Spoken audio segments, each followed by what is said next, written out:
Panoorin niyo ang kwento ng Love Triangle, dalawang lalaking nagmamahal sa napakagandang binibini.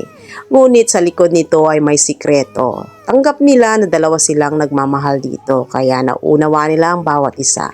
Busy ang isang lalaking ito nang nakatanggap siya ng tawag na ang kanyang asawa ay manganganak na.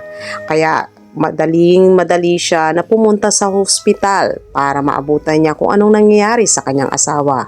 Ngunit siya ay nagulat nang nakita niyang sinilang ang bata na hindi hawig sa kanya. Nagalit ito. Nagulat siya bakit ganon ang nangyari. Sabi naman ng isa, bakit ganyan ang anak mo? Hindi hawig sa akin. Parehas silang nagsisisi. Ngunit ito pala ang tunay na ama. Isang baka ang nakasalisi. Nagulat sila sa nalaman nila. Sabi nila, hindi tayo papayag. Isa sa atin wala man lang nakuha. Nakasalisi pa ang doktor na baka. Kaya ito ang baka, tinawanan lang sila. Sabi nila, gaganti kami sa iyo, nakasalisi ka pa.